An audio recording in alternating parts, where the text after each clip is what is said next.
नमस्कार, स्वागत है आपका पार्लियामेंट्री बिजनेस में। मैं हूं आपके साथ पवन शर्मा। आज हम आपको एक ऐसे सांसद से मिलवाने वाले हैं जो 3 अलग अलग लोकसभाओं से सांसद रहे। हरियाणा के वरिष्ठ नेता और रोहतक से बीजेपी के सांसद डॉक्टर अरविंद शर्मा जी हमारे साथ हैं। बहुत स्वागत है सर आपका। धन्यवाद, नमस्कार। सर, मेरा पहला सवाल है, किसान बिल को लेके राजनीति हो रही है, इस पर आपका क्या कहना है? देखिए, जब से हमारे माननीय प्रधानमंत्री नरेंद्र मोदी जी प्रधानमंत्री बने हैं 2014 में, 14 से लेकर माननीय प्रधानमंत्री जी के दिल और दिमाग में एक सोच थी कि किस तरह से, क्योंकि उन्होंने बहुत नज़दीकी से देखा जब वो गुजरात के मुख्यमंत्री थे और भी जो कमेटियों के ज़रिए से उन्होंने बहुत नज़दीकी से देखा कि हमारे देश का किसान जो है वो बहुत कमज़ोर हालत में है। आज़ादी के इतने सालों बाद भी किसानों की सूद नहीं ली गई और इस चीज़ को देखते हुए माननीय प्रधानमंत्री जी ने एक संकल्प लिया कि आने वाले समय में बहुत जल्दी किसानों की आमदन को दुगना कैसे किया जाए, ऐसे उपाय किए जाएंगे। और उन्हीं उपायों को देखते हुए, उन्हीं किसानों की आमदन कैसे बढ़े, उन्हीं सिस्टमों को देखते हुए ये 3 कानून अभी भारत सरकार माननीय मोदी जी के नेतृत्व में, हमारे कृषि मंत्री नरेंद्र तोमर जी के नेतृत्व में तीनों कानून ये लेकर के आए। एपीएमसी एक्ट में बदलाव और आपका कॉन्ट्रैक्ट फार्मिंग और एसेंशियल कमोडिटी एक्ट। तो ये तीनों में आप देखेंगे, तीनों कानूनों में किसानों को किसी प्रकार का भी नुकसान नहीं है, किसी तरह भी।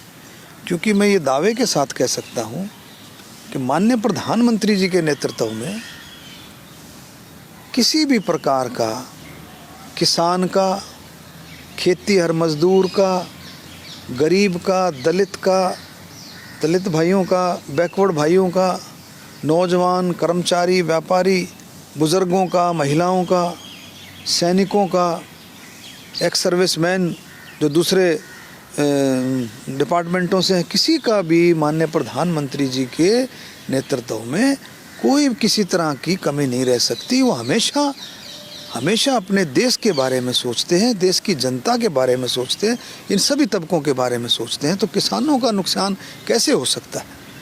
इससे किसानों की आमदन बढ़ेगी और ये कानून जो है देश के हित में, और किसानों की इसमें थोड़ी सी समझने की बात है। इसमें माननीय प्रधानमंत्री जी बार बार कह रहे हैं, पार्लियामेंट से उन्होंने कहा, कृषि मंत्री जी ने कहा, हमारे अमित शाह जी ने कहा, नड्डा साहब ने कहा, हर एक हमारे हरियाणा के मुख्यमंत्री उन्होंने बार बार कहा, खट्टर साहब ने, कि किसी भी तरह से एमएसपी मिनिमम सपोर्टिंग प्राइस पर किसी भी तरह से नहीं छेड़ा गया है। ना तो उसको छेड़ा गया है, ना पहले छेड़ा गया था, ना आगे छेड़ा जाएगा। एमएसपी है, एमएसपी रहेगा, कोई इसमें कोई बदलाव नहीं है।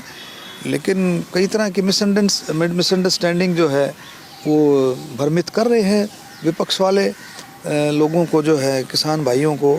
और ये राजनीतिक, मैं कहता हूँ राजनीतिक सिस्टम से जो है प्रायोजित जो है ये कार्यक्रम चला हुआ है। लेकिन लेट्स सी, देखते हैं। अभी सरकार बहुत गंभीरता से किसान भाइयों के साथ बातचीत चल रही है। आज भी मेरा ख्याल दूसरे दौर की बातचीत चल रही है, जिसमें हमारे केंद्रीय मंत्री तोमर साहब, अमित शाह जी, ये सारे, उसमें पीयूष गोयल जी और सारे इसमें हिस्सा ले रहे हैं।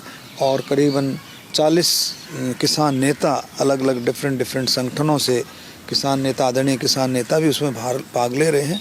तो मुझे पूरी उम्मीद है कोई ना कोई सरकार इसमें हल निकालेगी।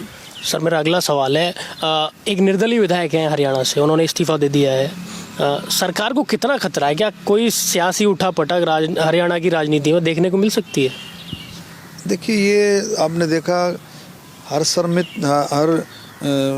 समृद्ध कौर बादल ने भी, माननीय हमारी मंत्री थी, भारतीय जनता पार्टी का हिस्सा थे वो, कोalition गवर्नमेंट का, उन्होंने भी आनन फानन में बिना सोचे समझे इस्तीफ़ा दे दिया और कोई वजह नहीं थी। तो आप देखेंगे कि भी इसी तरह से हमारे भाई हैं सांगवान साहब, बहुत ही कर्मठ नेता हैं, किसानों के हितैषी हैं। उन्होंने दिया कुछ सोच समझ करके, लेकिन वो हमेशा किसान हित के साथ साथ सरकार के साथ मनोहर लाल खट्टर जी के साथ भी हमेशा खड़े दिखते हैं, खड़े मिलते हैं। और मुझे पूरी उम्मीद है कि वो सरकार से इस मुद्दे पर ज़रूर उन्होंने पीछे इस्तीफ़ा दिया, लेकिन वो खट्टर साहब के साथ हमेशा हैं, हमेशा, और आगे भी वो खट्टर साहब के साथ रहेंगे।